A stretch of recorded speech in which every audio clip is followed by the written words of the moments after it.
मित्रांनो, लग्नाची बेडी या मालिकेच्या आजच्या भागामध्ये सिंधू सर्वांना आता सांगत असते की आपण गणेशोत्सव मंडळ असतो ना, ते हलते देखावे वगैरे सुद्धा केलेले आहेत. माझ्याकडे अशा खूप आयडियाज आहेत, कोणती आयडिया देऊ तुला सांग बरं. मग आता असं ती विचारत असताना राजश्री म्हणते की अजिबात कोणतीच आयडिया देऊ नकोस. या वर्षीच्या गणेशोत्सवाची सजावट देखील दरवर्षीप्रमाणे अगदी साधीसुधी होणार आहे. तेव्हा आता रुक्मिणी म्हणते, बरोबर आहे राजश्री तुझं, सजावटीचं सर्व काम ना फक्त ऋतुराज, ऋषभ आणि राघव पाहतील, कारण बाहेरच्या माणसाने त्यामध्ये अजिबात लक्ष घालण्याची गरज नाहीये. तेव्हा रत्नाकर म्हणतो, वहिनी तू काय बोलतीयस हे, अगं इथे कुणीही परक नाहीये आणि बाप्पाच्या सेवेची संधी घरातील प्रत्येकाला मिळायलाच हवी ना. मी जरा कामासाठी बाहेर चाललो आहे, हे बघ राजश्री, कुणामुळे कुणी दुखावलं जाणार नाही, ही जबाबदारी फक्त तुझी आणि तुझी असेल, समजलं का. मग आता राजश्री हो असं म्हणते. तेव्हा रत्नाकर जाता जाता आता ऋतुराजला देखील सोबत घेऊन जातो. नंतर राजश्री आता तिथे बसते. मग आता लंबू, अरे मला सुद्धा बाप्पाची सेवा करायची आहे, काहीतरी माझा हातभार लागायला नको का, असं ती राघवला म्हणते. काकूने आत्ता काहीतरी सांगितलंय, तुला कळत नाही का, असं मधू विचारते. मग आता फादर्सने सुद्धा काहीतरी सांगितलंय, तू ऐकलं नाही का, असं रागातच सिंधू आता मधूला म्हणते. तेव्हा पुढे आता सिंधू म्हणते, तुम्ही काही पण म्हणा, काही पण बोला, मला कितीही नकार द्या, परंतु बाप्पाची सेवा करण्याचा अधिकार माझा आहे आणि माझा बाप्पा म्हणजे वीक पॉइंट आहे. आता त्या दोघींची खूप भांडणं होणार असतात. तेव्हा राघव म्हणतो, ओके स्टॉप इट. तेव्हा तो आता त्यावर तोडगा काढतो आणि म्हणतो, ओके, घरातील सर्वांना बाप्पाची सेवा करण्याचा अधिकार हा मिळणारच आहे. तेव्हा राघवचं हे बोलणं ऐकताच आता सर्वांना धक्का बसतो, कारण सिंधू सुद्धा यामध्ये सामील होणार असते. त्यानंतर आता सिंधूला खूपच आनंद होतो. मग आता ती सगळ्यांकडे पाहतच राहते. मधूचा मात्र जळफळाट झालेला असतो. इकडे आता सावी अगदी शांतपणे झोपलेली असते, कारण ती अजूनही ग्लानीत असते. तेव्हा सिंधू आता तेथे जाते आणि म्हणते, सावी बाळा, तू अजिबात काळजी करू नको, तुझी आई आहे तुझ्याबरोबर, तुला लवकरात लवकर ठीक करेल, तू घरातील सर्वांबरोबर असणार आहे लवकरात लवकर. असं म्हणून ती मायेने प्रेमाने तिच्या केसांमधून डोक्यावरून हात फिरवत असते. तेव्हा मात्र अजूनही सावी जागी होत नसते. सिंधूला खूप वाईट वाटत असतं, ती खूप इमोशनल झालेली असते. तेवढ्यातच राजश्री तेथे जाते आणि म्हणते की काय चाललंय तुझं, उठ, उभी राहा अगोदर. आता सिंधू लगेच बाजूला देखील होते. त्यावेळी आता माझ्या सावीच्या जवळ जाण्याचा सुद्धा तू प्रयत्न करू नकोस, कारण ती माझ्या सिंधूची आणि राघवची मुलगी आहे, अजिबात तिची आई बनण्याचा प्रयत्न करू नकोस, असं राजश्री ठणकावून सांगते. तेव्हा आता गाठ माझ्याशी आहे, इथून पुढे जर या रूममध्ये आली तर, असं राजश्री पुन्हा एकदा बजावते. तेव्हा मनातल्या मनात सिंधू म्हणत असते की आई, तुम्ही जिला कृष्णा म्हणवतायत ना, ती तुमची सिंधूच आहे, परंतु आत्ता मला माझ्या सावीजवळ थांबायचं आहे, मी काय करू सांगा ना तुम्हीच. तेव्हा राजश्री म्हणते, मी काय सांगितलं ते तुला ऐकायला आलं नाही का, निघ अगोदर इथून, असं म्हणून राजश्री तिला आता बाहेर काढण्याचा प्रयत्न करते. तेव्हा निघिथून अगोदर असं म्हणून आता राजश्री तिला बाहेर काढतेच, पण आता सिंधूसुद्धा ऐकत नसते, ती पुन्हा मागे येते. पण आता राजश्रीचं ऐकण्याशिवाय तिच्याकडे दुसरा पर्यायच नसतो. आता नाईलाजाने सिंधूला तिच्या लेकरापासून दूर जावं लागतं, कारण तिचाही नाईलाज असतो. मग काही वेळानंतर घरातील सर्वजण बाहेर हॉलमध्ये बाप्पाच्या डेकोरेशनसाठी जमलेले असतात. प्रत्येकजण कामात काहीतरी हातभार लावतच असतो. सिंधू अजूनही तेथे आलेली नसते, तर राघवचं लक्ष तिच्याकडेच असतं. कधी एकदा ती येते. काही वेळानंतर राणीला ऋतुजा म्हणते, ती फुलांची लट आहे ना, ती जरा अशी तिरकी कर, म्हणजे छान दिसेल. तेव्हा राणी म्हणते, हे ना ऋतुजा काकी, अहो फुलांचं डेकोरेशन समोरून पाहायचंय, त्यामुळे तिरकं लावून काय फायदा. मग आता ऋतुजा म्हणते, आली मोठी मला शिकवणारी, असं त्या दोघींचं सुरू असतं. तेवढ्यातच सिंधू आता सर्वांसाठी सरबत घेऊन तेथे येते आणि म्हणते, फाडफाड घे पटकन तू सरबत. मग आता रुक्मिणी म्हणते, मला नकोय. तेव्हा सिंधू म्हणते, अगं घेऊन तर बघ फडफड. आता रुक्मिणीने तो सरबत घेण्यासाठी स्पष्टपणे नकार दिल्यामुळे सिंधूला थोडं वाईट वाटतं. मग आता ती राजश्रीजवळ जात तिला म्हणते, मदर्स घे ना गं तू सरबत, मी स्पेशल बनवलंय सर्वांसाठी. तरीही आता राजश्री घेण्यासाठी नकार देते. तेव्हा सिंधूला खूपच वाईट वाटतं. ती अगदी इमोशनल होते. सरबताचा ग्लास घेऊन ती डायरेक्ट राघवजवळच जाते. घरातील सर्वजण आता सिंधूकडे पाहत असतात. तर राघवला सर्वजण इशारे करून सांगत असतात, अजिबात तो सरबत तू पिऊ नकोस.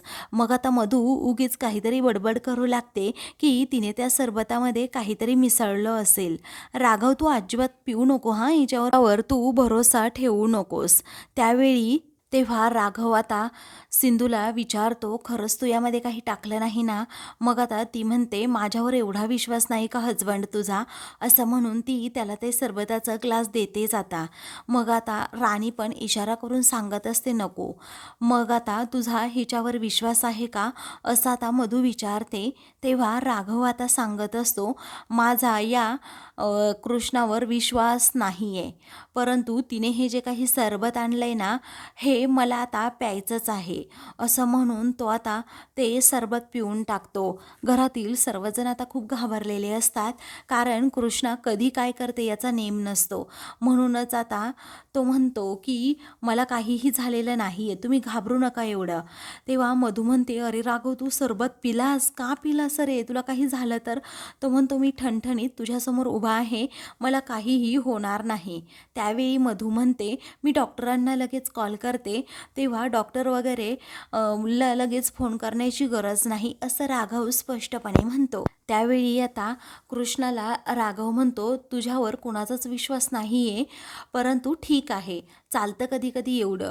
मग आता तुझ्यासारखं डेअरिंगबाज या घरात कुणीच नाही आहे, असं कृष्णा म्हणते. बाकी सगळेजण फक्त तोंडाचा पट्टा चालवतात आणि तेवढंच काम त्यांना जमतं, म्हणून ती आता सगळ्यांनाच धारेवर धरते. त्यानंतर ती म्हणते की या लोकांचं कसं आहे माहीत आहे का राघव?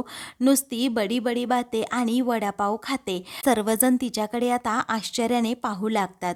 तुमच्यामध्ये हिंमतच नाही आहे, असं जेव्हा सिंधू आता म्हणते, तेव्हा ऋतुजा म्हणते, काय ग, तू माझी हिंमत काढतेस का?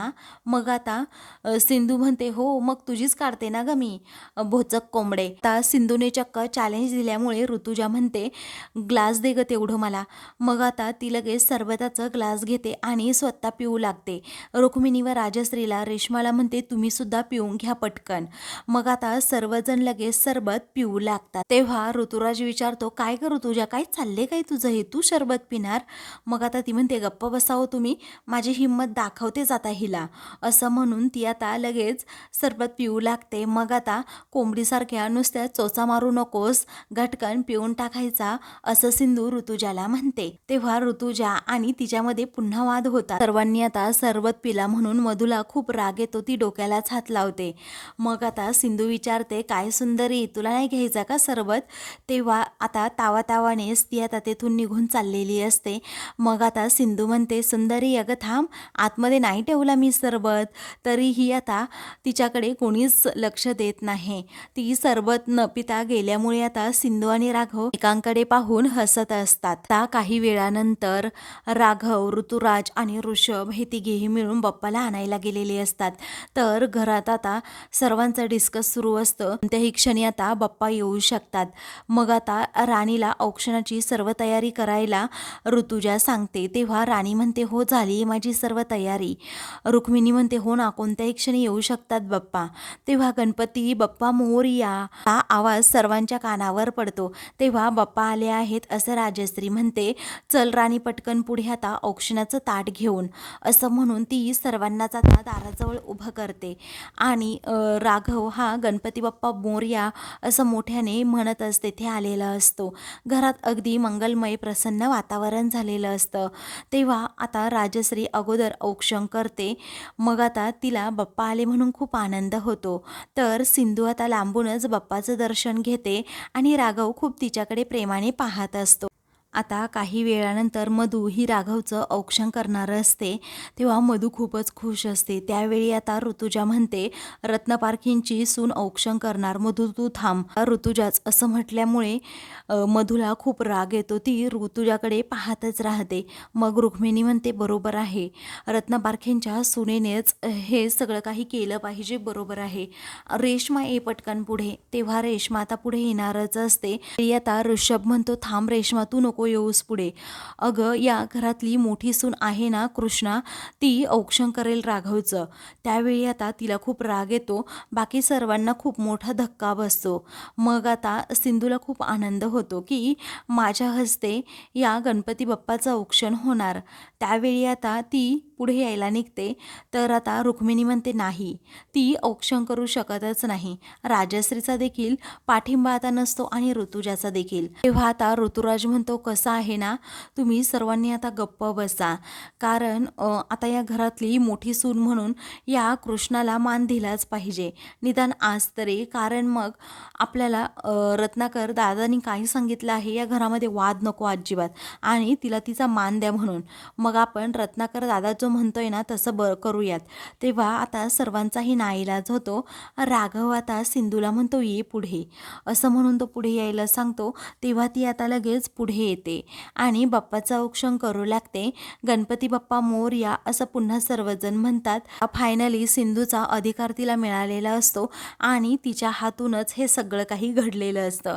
स्पेशली सिंधू आणि राघव हे दोघे तर खूपच खुश असतात. त्यानंतर राघव आता बाप्पाला घेऊन आतमध्ये येतो. मग सर्वजण औक्षण वगैरे करतात आणि मग आरती सुद्धा होते. त्याचवेळी घरातील सर्वजण खूप खुश असतात. काही वेळानंतर सिंधू रूममध्ये जाते. तेव्हा तेथे गेल्यानंतर आता राघव तेथे येतो. ती कसला तरी विचार करत असते. तेव्हा राघव म्हणतो, फायनली मोठ्या सुनेच्या हातून बाप्पाचं औक्षण झालं, मला खूप आनंद झाला, तुला तुझा मान मिळाला सिंधू. आणि मी लग्न झाल्यापासून पाहतोय एक वेगळी सिंधू मला पाहायला मिळतीये. असं म्हणून तो अगदी तिच्या जवळ जातो आणि विचारतो, काय झालं, कारण सिंधू एकदम डिस्टर्ब असते. तेव्हा ती म्हणते, राघव, मी मगाशी आपल्या सावीच्या रूममध्ये गेले होते, अहो तिला औषध देण्यासाठी, परंतु आपली हसरी खेळती सावी कशी निपचित पडली आहे हे मला नाही पाहावत. अहो तिचा चेहरा तुम्ही पाहिला का, किती कोमेजून गेलाय. तेव्हा राघव विचारतो, सिंधू तू स्वतः तिला औषधं देतीयेस ना. मग आता सिंधू म्हणते, हो देतीये, पण हवी तेवढी रिस्पॉन्ड करत नाहीये ती औषधांना, मग काय करायचं आता सांगा बरं तुम्हीच. तेव्हा तो म्हणतो, असा निगेटिव्ह विचार तू करू नकोस, ती लवकरात लवकर रिस्पॉन्ड करेल आणि लवकरात लवकर आपली सावी बरी सुद्धा होईल. तेव्हा सिंधू म्हणते, ज्या लोकांनी तिला त्रास दिलाय ना, मी अजिबात त्यांना सोडणार नाही आता राघव, मी सर्वांचा बदला घेणारच आहे. त्यावेळी तू जरा पेशन्स ठेव, सगळं काही ठीक होईल, आपली सावी पुन्हा आपल्याकडे येईल आणि लवकरात लवकर बरीसुद्धा होईल, राघव तिला विश्वासाने सांगतो. तेव्हा सिंधू आता खूप इमोशनल होत म्हणते, एक सांगू का राघव, अहो खूप दिवस झाले मला सावीकडून आई अशी हाक ऐकायची आहे. अहो आज ती माझ्या समोर आहे तरी माझ्याकडे डोळे उघडून पाहत नाही आणि माझ्याशी बोलत सुद्धा नाहीये, आणि या सर्व गोष्टींचा मला खरंच खूप त्रास होतोय, असं म्हणून ती रडत असते. त्याचवेळी राघव तिला धीर देतो आणि म्हणतो, सिंधू हे बघ, अजिबात तू त्रास करून घेऊ नको सगळं, अगं आपली सावी लवकरात लवकर बरी होईल आणि ती तुला आई म्हणून सुद्धा हाक मारेल, तू यात एकटी नाहीये, मी सुद्धा तुझ्या बरोबर आहे, असा आता राघव म्हणतो. तेव्हा ते दोघेही आता सावीबद्दलच खूप वेळ विचार करत असतात. राघव तिचा हात हातात घेतो आणि तिला धीर देतो. तर आता दुसऱ्या दिवशी प्रसादाची तयारी सर्वजण करत असतात. त्याचवेळी आता सिंधू ही किचनमध्ये जाते. मग आता ती म्हणते, मी आज सर्वांसाठी प्रसाद बनवते आणि बाप्पासाठीचा नैवेद्य पण. तेव्हा राजश्री म्हणते, नको आहे, तू काहीच बनवायचं नाही, तू सगळं काही अपवित्र करून ठेवलं आहेस, अजिबात तू नैवेद्याला हात लावायचा नाही. मग आता असं म्हणून ती आता लगेच सिंधूला बाहेर काढण्याचा प्रयत्न करते. मग आता मधूसुद्धा लगेच लगेच म्हणत असते की अहो आई, काल तर हिच्या हातून औक्षण व्हायलाच नको होतं, मला असं वाटते. तेव्हा राजश्री म्हणते हो ना, मलाही असंच वाटतं. तेव्हा सिंधूला खूपच वाईट वाटतं. ती आता लगेच बाहेर जाते, मनातल्या मनात विचार करते आणि बाप्पाकडे प्रार्थना देखील करते की बाप्पा, आजपर्यंत नैवेद्य फक्त माझ्या हातचा तुला सर्वांनी दाखवला आहे, आजही मला माझ्याच हातचा नैवेद्य तुला दाखवायचा आहे. त्यामुळे बाप्पा प्लीज काहीही कर, मला मार्ग सुचव आणि मला नैवेद्य दाखवू दे आज. त्यावेळी आता या दोघीही आतमध्ये नैवेद्य बनवत असतात. तर आता बाहेर सिंधू ही विचार करत असते की कशाप्रकारे आता नैवेद्य बनवावा. तिला एक आता कल्पना सुचते. मग आता ती लगेच स्वतःच्या रूममध्ये जाते आणि तेथे असणारी इलेक्ट्रिक शेगडी घेते. इलेक्ट्रिक शेगडी घेतल्यानंतर आता ती सर्व मोदकाचं सारण तयार करते. तांदळाची उकड देखील काढते आणि ती उकड काढल्यानंतर आता ती म्हणते सगळं काही परफेक्ट झालं आहे, कारण माझ्या बाप्पाला, माझ्या विघ्नहर्त्याला मी माझ्याच हातचा नैवेद्य दाखवणार आहे. असं म्हणून ती आता खूपच खुश होते आणि लगेच नैवेद्य बनवायला घेते. नैवेद्य बनवल्यानंतर ती मोदक देखील बनवते आणि मोदक हातात घेते व खूपच खुश होते, कारण फायनली आता तिचं स्वप्न हे पूर्ण झालेलं असतं. तिलाच नैवेद्य बनवायचा असतो. आता कशाप्रकारे सिंधू ही आपला नैवेद्य सर्वात अगोदर बाप्पाला दाखवणार हे पाहणं मनोरंजक ठरेल.